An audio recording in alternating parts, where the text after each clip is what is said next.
Hello and welcome. It's Crypto Day, 7:12 p.m., 1900 hours, Eastern Time, May the 28th. I'd like to welcome you to technical analysis amongst the crypto space. Everything, like always, within your own risk, own reward. Here's Fibonacci lines doing what it does best, and that's wowing me.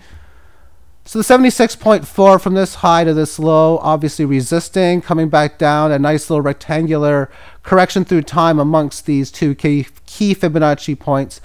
How do I read the story, read the message of the market? I really did like to see how it was spending two periods within the 18 average of highs, which is another way of showing strength amongst the 18. And thus we see a follow through today, breaking short-term levels of resistance. As we can see on the 3-hour time frame, a little bit of this sideways action breaking through nicely. This little low in here at about 31 cents, it was holding much higher than all these other previous lows, which was roughly in the area of around 28 cents with even lower prices below it. But the range was around 28 high change, like 28.8, down to this major low at even 24 cents.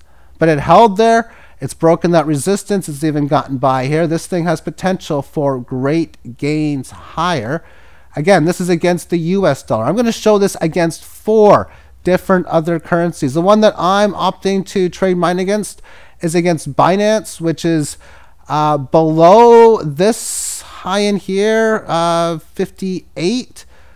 And this is what I like about this technical analysis. It's got a good probability. What do we see here? Market has an amazing straight up move. I've talked about 2 magnificent ways of going higher. One, continuously going up. I'll enter April 5th through May the 4th, the entire 1 month from that time frame, where it just pretty much goes up every single day. There's not really one outstanding monstrous gain day, although there is some pretty good ones like April the 29th. It's just a consistent move up. And then you get the days where it's like 1 or 2 periods where it does that. So these are the 2 methods. So this is I should just screenshot it, but whatever, of what it looks like. The pattern that follows this move is a correction through time. Support twice hit at the 18. And there we see how it breaks above the 18 average of highs on the fourth last period. 2 that preceded it, having just staying amongst the 18 average of highs. This pattern was screaming that it was a good setup. Oh yeah, maybe it might come down to 22, 23, but look at how it just breaks that resistance and a good size move higher. So no surprise when you see such like that. So I have calculated where I'm going to sell. I'd like to use Fibonacci upside. How I do that? I'm looking for a market to have a downtrend, like we see here, and then so we have a kilo. Then we have the rally. So the rally is from the April lows to this highs. What I need after that big rally was a price correction lower. That didn't happen. There was a time correction, not a price correction. All of this empty space gap around 15, 13, 12, and 10 didn't get filled. What I like to do in situations like this is take the high and wherever the 61.8% number is, and it's pretty much around this 10 number. In fact, I guessed at it and I was pretty much almost right on it. It was under 100 or 1,000, rather, whatever that number comes up at 991. It was at. So the up target is 46.34. That's the number I am using as a trader to distribute some of what I got. I bought this against Binance for the 25 handle. So I'm up about 7 basis points. That's almost 30%. Now, I said originally I don't want to sell unless I get a decently better than that. I think I said like even 40%, but this is too early of a spot for me to start selling. I look at selling at 45, an increase of like 20 on 25. that's noticeably well less than double. So if I sell about 25% of my position, 27%, somewhere around there, at that number, well then I'll be looking to buy it back when it comes to this area. Plain and simple. And then if it keeps going higher, great, because for every 100 units I'd still have 75. So if it goes up 75% more, okay, well let's unload another quarter or a third of them. And then see what happens from there. That's basically the strategy in which I'll be using it. But beautiful, beautiful setup. Against Bitcoin, this is just huge because Bitcoin is falling large. These horizontal rays merely represent the resistance level area, where it's the resistance here, and it was the resistance in here. And interesting how it just congested within that point for a few periods amongst the 18 highs. That's definitely a bullish situation. And that's why if you're playing something like this, where say you're buying this against Bitcoin at around, and this is around 3,700, you might be buying at about, oh, a couple days later it's 3,300 and you're down 10%, so be it. As we've seen against other charts, sometimes you get this price correction and it might even fell to 32, but you made this higher low. And now you can say, if you're looking at stops, if you're playing that kind of game, you had one here, then it rallied. And then it comes down here, so your stop would have been here as the red candle was coming down. Then you had two green candles up to 44. So now you raise your stop, and I'm just going to move. Let's just see how I can do this. It's not that big of a line. But you can move your stop to here as it's going up. Now what we've had is two green candles up, small red down, small green up, and we've had a big one. So now as a trader right now, I'm seeing it going up. I'm going to move my stop up to here and then just continuing adjust to the message of the market. So that's one way of looking at strategies within it. Overall, it's going to be the 18 average of lows that I like to see as its point where it's going to fail amongst a reversal of trend, because you go down, you go up, and it's going to go down after it's stopped going up. How much more it's going to be able to go up, don't know. It's going to trying to get rid of this. Okay, let's quickly look at this against Ethereum next. And on its daily time frame, Ethereum's not doing so well right now either. It's just barely breaking out this level of resistance, but notice within the 18, breaking about 45, 46 handle. It's had a nice little run since that point. Bitcoin is down to 7,100 right now. Let's move on to this next. Continuing its decline. It's the must-hold area of around 7,500-ish. If I can go conservatively, maybe go 74, 73, but either way, it didn't hold it. And 75 is relatively conservative as well. So it didn't hold what was supposed to, what was a must-do. Must-do didn't happen. Okay.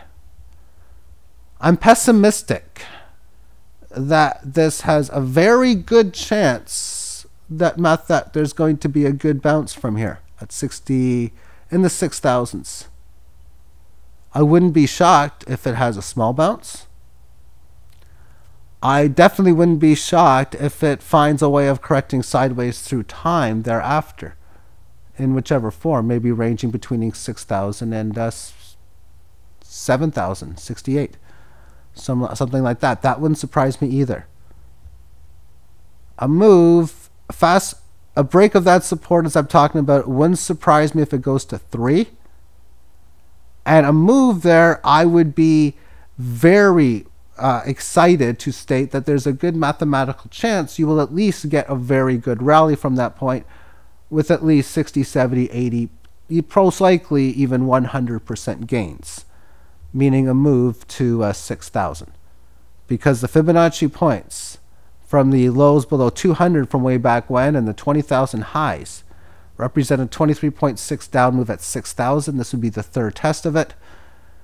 then 3,000, and then below that at 1,000. Nexus, NXS. Just saying. I mean, look at this pattern here. Remember talking about this once or twice during this period, around the 23rd, 24th in here. Sure enough, you leave the 18 average of highs with a good green candle. You've had a good green candle today. You've given back some of those gains. We're going to see it on the 1 hour time frame. There's the give back. So it's correcting right now on the 1 hour time frame. But you're not getting many coins that are doing well against Bitcoin. Like DNT, I talked about this earlier today. Getting its butt kicked. ZEC. This is against Bitcoin again. And Bitcoin is getting its ass kicked against the dollar. And here we see this falling. First off, it rose from the 280 handle up to the 450 handle. So about a 70 or so percent increase. 450 to 314. That's 140 difference. 140, 280, 420. If you say that twice, that's 33% down. That's about a 30-ish% decline. That's big, wild volatility. Let's take a look at this against the fiat. Here's the day trader's favorite pattern of higher highs and lower lows, and I'm sarcastic and realistic for some when I say that as a favorite pattern. Okay, so what do we see before that pattern? A market in which has had the decline from in here. Now, why am I saying where does it come from being important? Because when you're looking at a situation where you're seeing this type of move following, not breaking below here for must hold, but technically was somewhere around here. So now this is ready to spark, I would think, just by looking at this and first without caring where it came from, was that we're looking to either spark a large move up well above this resistance point, or this could have a decent leg room lower. If this is a bear market, that decent leg lower from what you know is this support could be very big.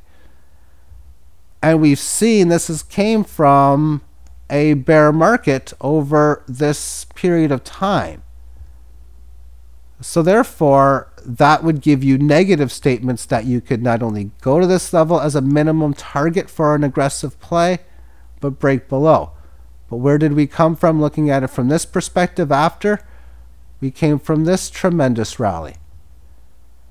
So therefore, looking at this, we can already see this is about 38.2%. So you'd be looking at about a 61% correction. What are the levels? Well, let's take a look. And I'm not going to do it because I don't want to, and I'm not buying this, so it's not like I really care for betting purposes. Betting. This is what this game is when you're trading. Sometimes you win, sometimes you lose. Some betting games, there can be skill edges or advantage players. Maybe. Hint, hint. Cryptos can be one of them. But you need to be focused, you need to be, and you need to be good at it, but getting good at it happens with time and experience as well. Anyway, you got a low of about $26. You got a high of 800. Huge, huge moves. So 800 divided by 26. So you're going to get over 20 to the root of 61.8. Multiply that low is going to get you where we're supporting now. On the 38.2, we will be looking at somewhere at around 70-ish or so, 72. So if Bitcoin were to fall, say, to 3,000 from here, that would be a loss of like 1.2, or basically 2.2x or whatever. This would be a loss of less like 2.8x, 3x. So that means most likely ZEC would underperform Bitcoin And it wouldn't surprise me if a lot of these coins, if Bitcoin goes to 3, will have their charts have big size breaks of whatever their key support marks happen to be. Let's move on to the next coin. Ethereum is next, and this is against Bitcoin, which has broken down below this level of support after this tremendous uprun. So now it's filling some of this empty space. How much more is it going to fill? Well, for this to be a hold area, I need to hold around 61.8%. So I'd be looking at somewhere around 61.8. Wow, that's... Man, I'm so curious now. Curious to see what that number happens to be. So I'm just going to make a note for myself.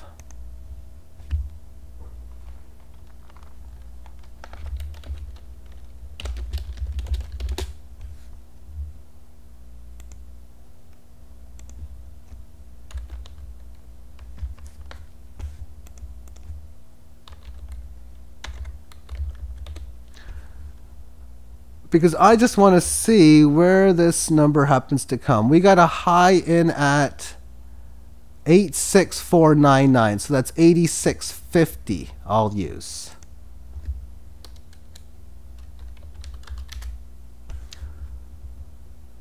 I got a low in at 5257. How close to 6180 are we going to get? Not that close. 6359. That's a miss. But as far as I wrote this line in here, I mean, this is the upper end of this line is where Fibonacci's coming in. But it's actually correct because it usually pierces extra. So this is actually an all-star, perfect, all-star game level Fibonacci line. I might just keep that one in. So I'm just going to remove, actually this is a Poloniex one. So I'm just going to leave this one as is and not remove the drawing tools. Let's take a look at Ether against the dollar. And I think if it hits 61.8% down on that, it's going to come down to this previous low. But this volatility is a wild game. This was 1400. It is 500 here. About a year ago, this was 100 and change. A year ago, 100 and change. At the start of this year, it's just massive, massive moves. So if you have the stomach to be able to handle the potential that this thing could fall well below 300, even 200, because if Bitcoin loses more than half, if it follows suit with Bitcoin, this would go to 250-ish, even 220. And if it underperforms Bitcoin on a move of such, and let's just take a look at this on a different exchange for more data. But if this like underperforms Bitcoin, then we could be talking about possibly even coming down to 100, and it would still be filling just some of this gap on this long-term time frame. This thing had a resistance of like a high resistance point of 20, a stable resistance point of 14. It fell to 6. It had great 18 average stuff showing at the start of 2017. And it broke that resistance at 23, had a leg higher to 400, and so on. So if you have the stomach for that kind of loss, it can happen. But if it had the situation of doing what we've seen, this monstrous move higher, then why can't this go to 50,000? That would be a 100x gain. If you would have told me this could have happened 5 years ago, 10 years ago, I would have been like, no, can I be a part of it? I guess, because that would be cool. And I'm surprised when I look at this now that it's happening, but this is it. The volatility is the name of the game. The potential for massive moves down are most certainly in place. The potential for massive moves up are most certainly in place. Just think about the people back in here who were like, okay, It's June 15th.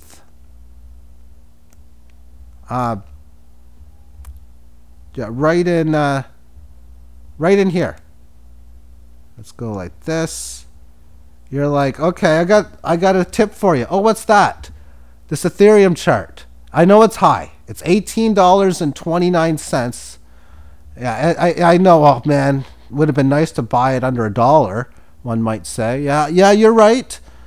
And I've even heard people say it would have been nice to buy it at 3 or 4. And it's just been going up and up. But you know what? This thing is breaking out.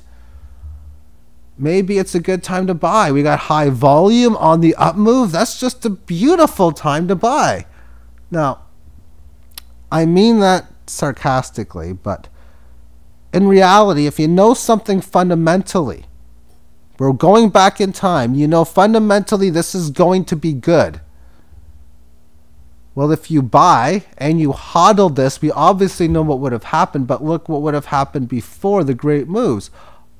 Oh, I could have bought cheaper. But you're excited that it was going up here. It's going to go back up. Oh, 18 average of lows showing weakness. Oh, what does that mean? Price decline. And it had a move down to here. But even as this was here at 13, man, I was buying this higher. I put like, say, 100 grand in it. Now it's only worth like 70 grand or something. And then how would you be feeling when it's down here? Oh, you're getting your ass kicked. And then this happens. So those who held through all of that got the magnificent gains. Where that's the nature of this business. The risk versus the reward in ways of looking at it in one measure. But I just want to finish this off by showing the codes that I have on here, and this is sorted by percentage move on the right hand side, starting with the worst, which is District 0x, down 13.25% or a fifth, whatever. ZEC, and when you look at these moves down consistently across the board, we're looking at codes down several percent against Bitcoin, and Bitcoin, well, we'll see it come soon. I mean, Ethereum's down 7% against Bitcoin. Litecoin's down 6% against the dollar, down to 110, which means it has now came back down to where it has came from. When did this mainly happen? Well, big move down at midnight last night, and then again at 4 p.m. But look at the decent size moves down. Everything down 7, 8, 9, 10%, 6%. There's Bitcoin here down 3.25. I have two of them because one's Coinbase and one's Bitfinex. But where do we see some of the gainers? So we got stuff like silver isn't really moving much. You got like the currencies and the stock market. It was down 58 points today. That's just like whatever for me, but it's good for broadcasting. I don't have any actual stock shares though. And then the gainers, you got GNT up. I mean, this is one that's surviving this move, but look at that. It's still having high up and down volatility. And it's just surviving this move within the 18 right now from this rally. It's just correcting through time. Tough to give a read on this where it's going to move from here. It's surviving this downtrend, but that doesn't say much moving forward either. Crown Coin pretty much break even as well. Poly. Now Litecoin against Ethereum, that just means Litecoin isn't doing as bad. We've seen Ethereum doing quite not so good. Of course, the TUSD is going to be up. This is the reverse against Bitcoin. And this is it. I got some of this again. I'm going to show you this chart to end the video, but it's just obvious what I'm doing with this now. And I don't got an order here against this. I'll probably end up selling it when the time is right, but obviously the reverse of Bitcoin is showing a bullish trend, as it should. Nexus, there we can see this. I think I already talked about this. I did a retake on this one. Maybe I didn't. I should have. But anyway, nice little grinding the 18 average of highs. And then the CMTs just fantastically doing well. Having a small correction on the 15-minute time frame. Okay, so TUSD against the USDT. Let's put that up.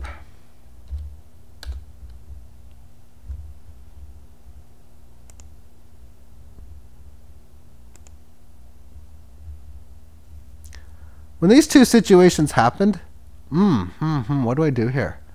102.4. When these two situations happened, it got up pretty high. To the point where well, put a sell order around 108, 109 for the tether. That's what I've done. Because if it comes up here, it's just going to come back. But this is at 102.4 now. It's grinding its way higher. I'm almost tempted to buy the tether and then just wait for this to come back and buy TUSD again. See, the theory here is that when people are panicking with the decline going on, the short wanting to get out of Bitcoin, buying either this or the tether, that more people are buying tether, that this is causing their price to go higher than it should. Thus, it's making this forced to go higher as well. So my idea is if this grinds its way higher, then I might be forced to sell this at like 3-4%. Of course, doing the strategy means if tether ends up... This is the scary part about playing the quote-unquote short game. Is you hold tether, well, something A happened to the exchange, but it doesn't matter what you're holding as it is anyway, that's going to be a problem. But will something happen with the actual tether itself, especially when you need it the most? You buy it, you sell it, it all works out because you're getting relatively close to the dollar. In this case here, if you're wanting to buy it, you're paying a 2.4% premium. But that's usually the worst case scenarios you're usually getting on it. And when you want to sell, it all works. But is there ever going to come a time frame where, like, okay, Bitcoin 3,000, then something happens with tether when you want to sell? That's the thing that I think about. But risk reward, I guess. Thank you for tuning in. Have yourself a great day. Bye bye.